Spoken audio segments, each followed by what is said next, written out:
KP classes dedicated to excellence. Hello students, welcome to KP classes. This is me Samriddhi Nolakha and welcome back to our 40-day crash course in which we are going to cover entire syllabus of political science and history along with previous year questions, and we are going to discuss expected questions as well.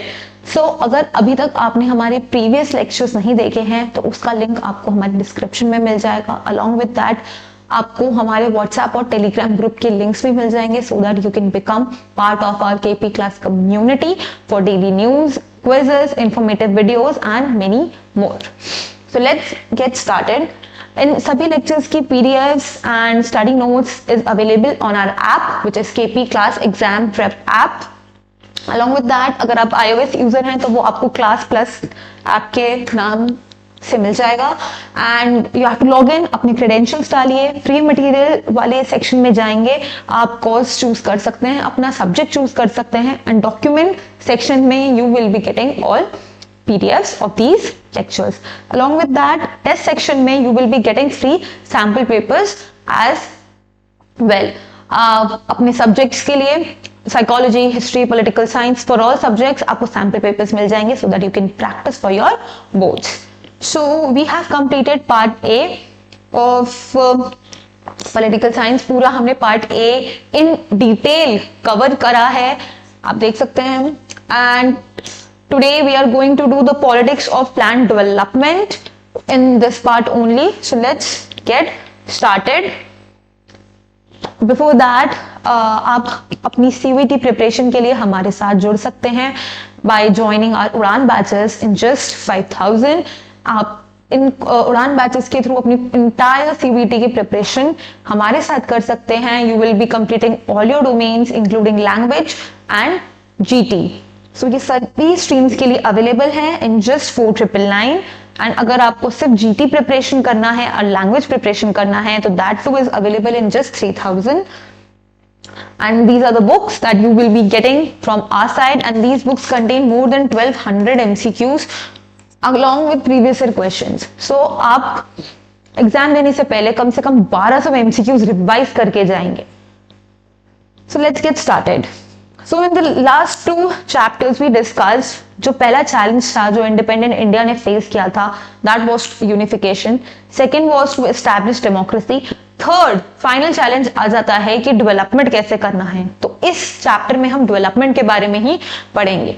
जब हम democracy की बात करते हैं, जो final decision होता है वो पॉलिटिकल डिसीजन होता है that is taken by people's representatives. People representative कौन है? चोजन वंस, जिनको पीपल ने ही आपस अपनी सहमति से चूज किया है, who are in touch with the feelings of the people with some advice of the experts.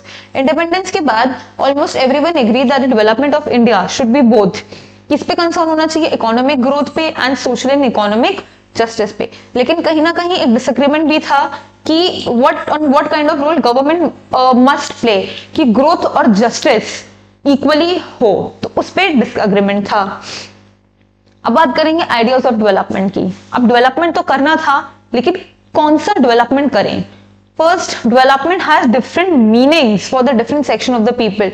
मेरे लिए डेवलपमेंट का मीनिंग डिफरेंट है, आपके लिए डेवलपमेंट का मीनिंग बहुत डिफरेंट है, किसी और के लिए डेवलपमेंट का मीनिंग बहुत डिफरेंट है. सो सभी के एस्पिरेशंस को ध्यान में रखते हुए गवर्नमेंट को क्या करना था? डेवलपमेंट करना था. For example, to an industrialist के लिए क्या है? वो स्टील प्लांट बनाना चाहता है. Urban consumer of the steel plant and to the Adivasi who lives in that region. So development industrialist के लिए क्या होगा? स्टील प्लांट करना, लेकिन उससे आदिवासी पे क्या इंपैक्ट पड़ेगा? उनका लैंड क्लियर हो जाएगा. Thus any discussion on the development is bound to generate contradictions, conflicts and debates. So development क्या था? It is more about modern, and modern was about becoming more like the industrialized countries of the West. So development क्या था? हम जो western countries हैं, western economies हैं, उनके जैसे ही एक अपनी इकोनॉमी बिल्ड करनी है according to our aspirations. So modernization was also associated with the ideas of growth, progress and rationality. On the eve of independence India had before it two models. उस time पे again cold war was going on from 1945 till 1991. So दो models आ गए development के, which one was socialist model, other one was capitalist model. Capitalist model किसने दिया था? USA, and socialist model USSR. तो दो मॉडल्स ऑफ डेवलपमेंट हमारे सामने थे एंड एक चॉइस थी कि हम इनसे इंस्पायर होके अपना डेवलपमेंट कर सकते हैं। अभी अब बात करते हैं लेफ्ट और राइट की। स्ट्रेट अवे 2 मार्कर क्वेश्चन में एमसीक्यू में भी पूछा जा सकता है left ideology and right ideology के बारे में। तो लेफ्ट क्या है? जो फेवर करते हैं क्या? State control of the economy, मतलब क्या है? ये सोशलिस्ट है, लेफ्ट आर द सोशलिस्ट, ठीक है। And rights who believe that free competition and market economy alone can progress and government should not unnecessarily intervene. तो राइट क्या सपोर्ट करते हैं? कैपिटलिज्म सपोर्ट करते हैं। तो ये आपको आराम से याद रखना है कि राइट और लेफ्ट आइडियोलॉजीज किस बेसिस पे हैं। तो लेफ्ट क्या कहते हैं कि ओनरशिप स्टेट कंट्रोल होना चाहिए over any private player, but the right ideology क्या कहता है कि गवर्नमेंट को क्या इंश्योर करना चाहिए? फ्री कंपटीशन इंश्योर करना चाहिए और ज्यादा कम से कम इंटरवीन करना चाहिए इन द इकोनॉमी। अब प्लानिंग की बात करें, डिस्पाइट वेरियस डिफरेंसेस एक कंसेंसस था that development should not be left to the private actors, कि कंप्लीटली आप प्राइवेटाइजेशन नहीं कर सकते, इंडस्ट्रीज को नहीं बोल सकते कि वो डेवलपमेंट करे। सो क्या था? गवर्नमेंट का रेगुलेशन करना बहुत जरूरी था उस टाइम पे, क्योंकि अभी तो इंडिया ने क्या करा है? इंडिपेंडेंस गेन किया है। सो कुछ सेक्शन ऑफ बिग इंडस्ट्रियलिस्ट ऐसे टाइम पे कुछ इंडस्ट्रियलिस्ट ने 1944 में क्या करा? They got together and drafted a joint proposal जिसे कहते हैं बॉम्बे प्लान। तो इसमें 8 मेजर इंडस्ट्रियलिस्ट थे। Write down in the comment section who were the 8 major industrialist that formulated Bombay plan and they wanted state to take major initiative in the industries and other economic investments। तो Bombay plan क्या बोलता था? वो चाहते थे कि state industries के लिए कुछ करे। Soon after India became independent, कब हुआ? Planning commission was set up। क्यों? क्योंकि प्लानिंग करनी थी, डेवलपमेंट करना था। So this commission was set up। So prime minister कौन थे? चेयरमैन थे।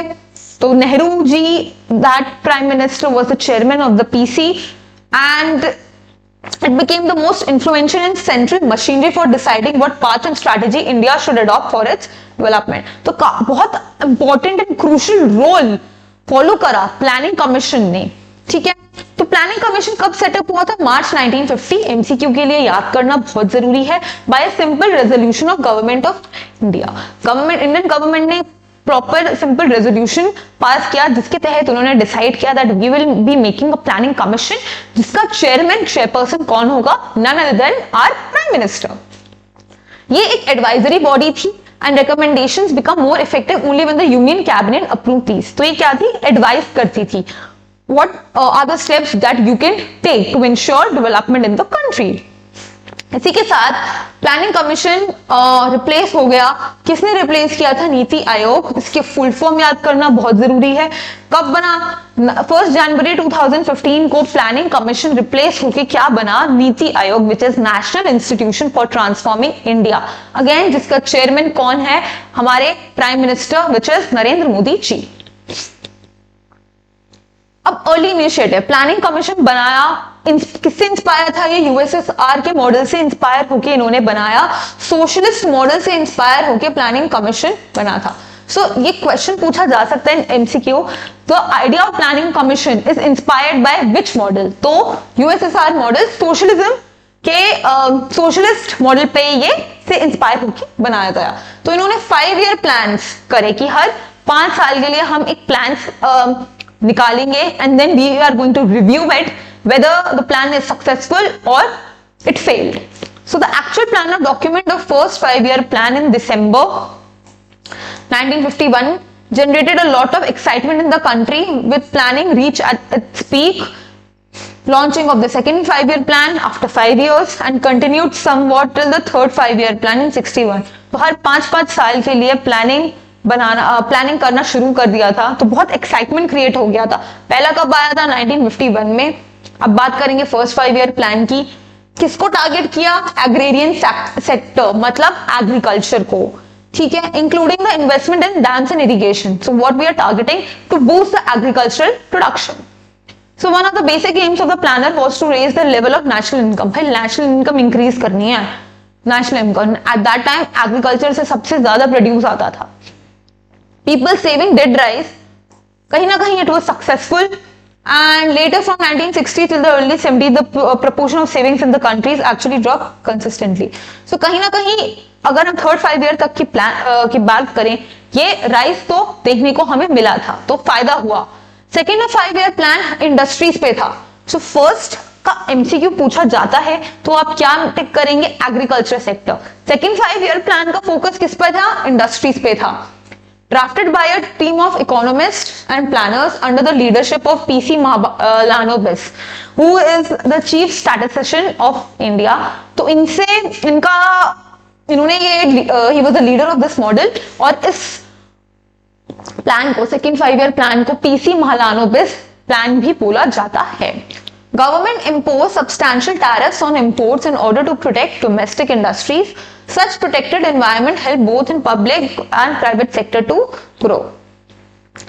अब थर्ड 5 ईयर प्लान सेकेंड से कहीं ना कहीं डिफरेंट नहीं था, बट क्रिटिक्स ने पॉइंट किया दैट दिस टाइम ये क्या है? अर्बन बायस है. Straight away PYQ in the CUET कि ये अर्बन पीपल को ज्यादा क्या कर रहा है, उनको ज्यादा सपोर्ट कर रहा है. ओके, सो आपके बोर्ड के सिलेबस में सिर्फ इतना ही पोर्शन आ रहा है. So I see you in the next class. Till then take care, bye bye, thank you. KP classes dedicated to excellence.